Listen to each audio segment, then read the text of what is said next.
Good morning all of you. आज हम लोग मैनेजर इकोनॉमिक्स के अंदर हमारी यूनिट थर्ड का सबसे लास्ट लेक्चर पढ़ रहे हैं, जो कि लेक्चर नंबर 22 है। उसके अंदर हम अपने जो ब्रेक इवन एनालिसिस जो हम पढ़े थे पिछले टॉपिक के अंदर, उसी को आगे कंटिन्यू कर रहे हैं उसके रिमेनिंग थ्योरी पार्ट पे।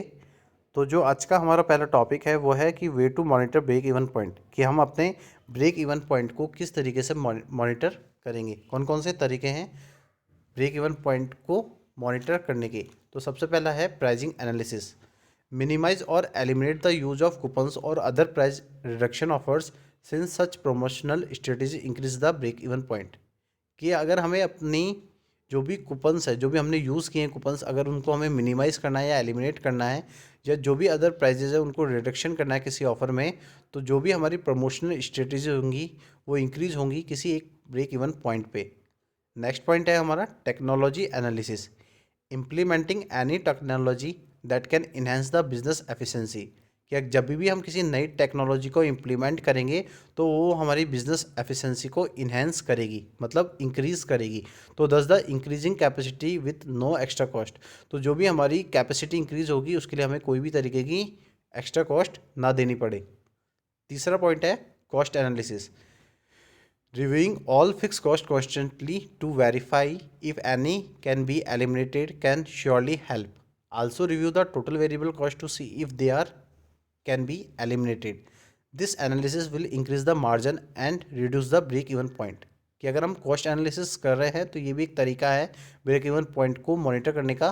तो हम रिव्यू करेंगे उन सारी फिक्स कॉस्ट को कॉन्स्टेंटली, जो कि हमें ये वेरीफाई करने के काम आएगी कि क्या चीज़ एलिमिनेटेड है, मीन्स कौन सी कॉस्ट हमारी एलिमिनेटेड है। तो उसके लिए हम कॉस्ट एनालिसिस की हेल्प लेंगे।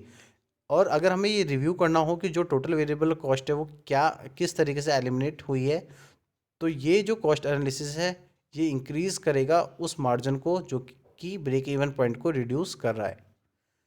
इसके बाद नेक्स्ट पॉइंट है हमारा margin analysis. Push sale of the highest margin high contribution earning items and pay close attention to the product margins that thus reducing the break even point। कि अगर हम अपनी सेल्स को पुश करना है तो जो हमारा मार्जिन है वो भी हाईएस्ट होगा, तो जो हमारी कंट्रीब्यूशन है अर्निंग का वो भी हाई है। तो जो भी आइटम्स हम देख रहे हैं या जो भी हम पे कर रहे हैं बहुत क्लोजली, उनका अटेंशन हमारे प्रोडक्ट मार्जिन पे होगा। तो इससे जो हमारा ब्रेक इवन पॉइंट है वो भी रिड्यूस होगा। नेक्स्ट पॉइंट है हमारा outsourcing. If an activity consists of a fix cost try to outsource such activity whenever possible.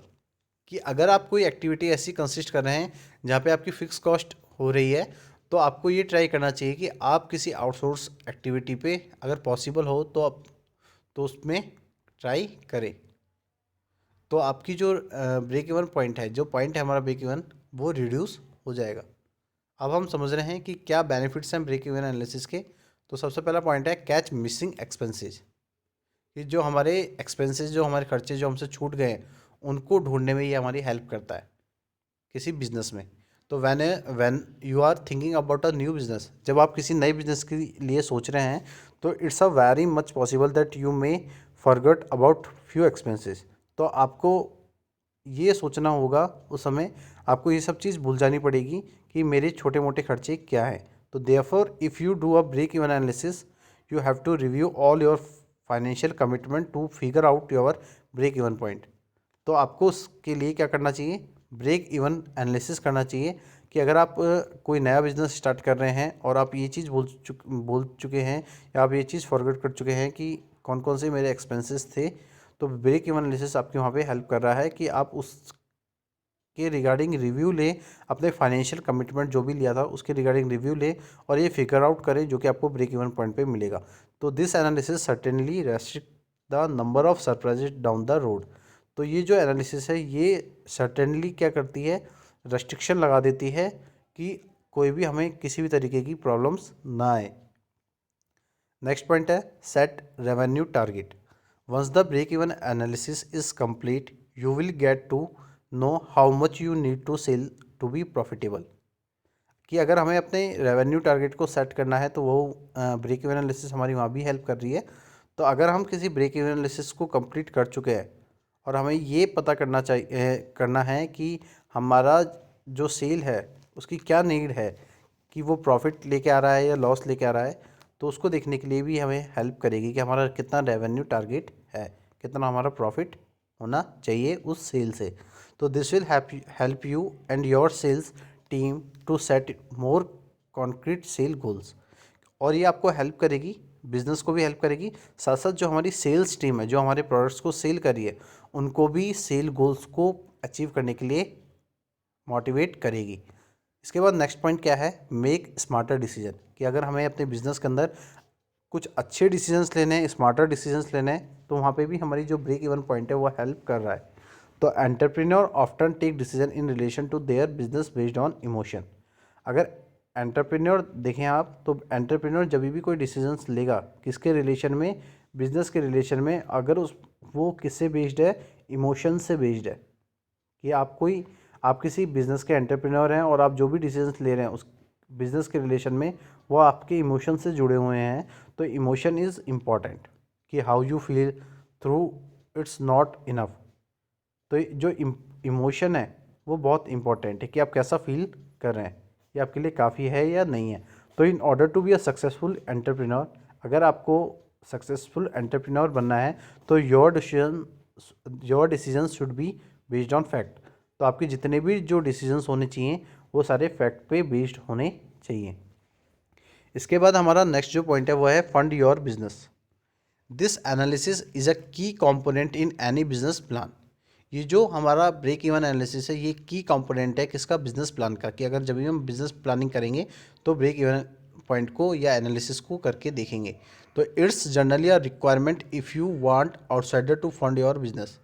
तो जनरली अगर हम देखें कि जो ब्रेक इवन एनालिसिस की जो रिक्वायरमेंट है वो ये रिक्वायरमेंट है कि जो भी आउटसाइडर्स है जिनसे हमने बिज़नेस के लिए फ़ंड लिए हैं, तो उसके बारे में पता लगाएगा, ये एनालिसिस करेगा कि किन किन आउटसाइडर से हमने फ़ंड लिया है बिज़नेस के लिए, कौन कौन सी रिक्वायरमेंट थी हमारी। तो in order to fund your business, कि जब आप किसी बिजनेस के अंदर अपना फंड लगा रहे होते हैं तो you have to prove that your plan is viable. तो आपको ये प्रूव करना होता है कि आपका जो प्लान है वो वाइबल है। तो further more if the analysis looks good, तो अगर आपको ये एनालिसिस अच्छा लग रहा है या आप इसको अच्छा देख रहे हैं तो you will be comfortable enough.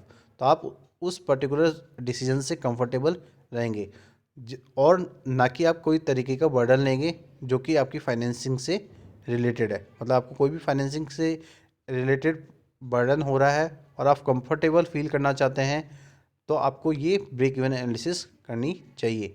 Next जो पॉइंट है हमारा वो है better pricing. Finding the break even point will help in the pricing the product better. कि अगर हमें अपने प्रोडक्ट्स की प्राइसिंग को बेटर करना है तो हमें ये फाइंड करना होगा ब्रेक इवन पॉइंट को, जो कि हमें हेल्प करेगी कि हम अपने प्रोडक्ट की प्राइसिंग को कैसे बेटर कर सकें। तो this tool is highly used for providing the best price of a product. तो ये जो ब्रेक इवन पॉइंट है या एनालिसिस है ये एक अच्छा टूल है जो कि हाईली यूज़ किया जाता है किसी बिजनेस के अंदर जब वो अपने प्रोडक्ट के लिए बेस्ट प्राइजेस देख रहे हों, that can fetch maximum profit without increasing the existing prices. और अगर आप अपने प्रोडक्ट के रिगार्डिंग बेस्ट प्राइस देख रहे हैं तो ये आपको मैक्सिमम प्रॉफिट देगा, जिससे कि आपकी जो एग्जिस्टिंग प्राइस है वो भी इंक्रीज होगी। इसके बाद हमारा नेक्स्ट पॉइंट है cover fix cost. Cover fix cost का मतलब क्या है कि अगर हम अपनी फिक्स कॉस्ट को कवर कर रहे हैं तो ब्रेक इवन पॉइंट वहाँ पे भी हमें हमारी हेल्प कर रहा है कि हम अपनी जितनी भी बिजनेस की फिक्स कॉस्ट है वो कवर हो जाए जब हम अपने प्रोडक्ट्स की मार्केट के अंदर ज़्यादा से ज़्यादा सेल करें और उस प्रॉफिट को अर्न करें जहाँ पे मैं अपने फिक्स कॉस्ट को भी कवर कर लूँ, साथ साथ मैं अपने प्रॉफिट को भी अचीव कर लूँ। तो आपने देखा कि जो ब्रेक इवन एनालिसिस है वो एक बहुत इंपॉर्टेंट टूल होता है किसी बिजनेस के लिए जब वो अपने बिजनेस के रिगार्डिंग प्लानिंग करनी है। ठीक है, फिर उनको वो ऑर्गेनाइज करेगी। उसके बाद आप ये देखते हैं कि जब भी हमें फाइनेंसिंग से रिलेटेड या कभी भी हमें फ़ंड की रिक्वायरमेंट होती है बिज़नेस को तो हमें ब्रेक इवन एनालिसिस करना होता है। मैं किसी भी नए बिज़नेस के अंदर कोई भी नया प्रोडक्ट या सर्विस लॉन्च कर रहा हूँ या किसी नई टेक्नोलॉजी को ला रहा हूँ या मैं अपने बिज़नेस मॉडल्स को चेंज कर रहा हूँ तो ब्रेक इवन एनालिसिस आपको हेल्प करेगा कि आप अच्छे डिसीजंस ले सकें, आप एक अच्छे एंटरप्रेन्योर बन सकें, आपके जितने भी प्लान हैं, जितनी भी आपकी प्लानिंग है वो वाइबल हो सके और जो भी आप अपने बिज़नेस से चाहते हैं, जो भी प्रॉफिट आप चाहते हैं, जो भी आपके गोल्स हैं, जो भी ऑब्जेक्टिव्स हैं, वो इजीली आपको अचीव हो जाए और आपकी जो भी बिज़नेस की कॉस्ट, जो भी आपके बिज़नेस में जितनी भी आपकी लागत लगी है, कॉस्ट लगी है, वो आपको कवर हो जाए और आप मार्केट के अंदर अपना एक अच्छी इमेज क्रिएट करें, अपनी एक गुडविल बनाएं, जो कि आपको बिज़नेस में आगे लॉन्ग रन में, फ्यूचर में आपको हेल्प करेगी आपके बिज़नेस को डेवलप होने में। तो जो हमारे ब्रेक इवन एनालिसिस का जो थ्योरी पार्ट है वो आज कंप्लीट हो चुका है और जो हमारी यूनिट 3 है वो भी यहाँ पे कंप्लीट हो चुकी है। अब हम अपनी नई जो यूनिट है, यूनिट नंबर 4, जो कि मार्केट से रिलेटेड है, वो हम आगे के लेक्चर्स में देखेंगे। तो आज के लिए इतना ही। Thank you so much and have a nice day.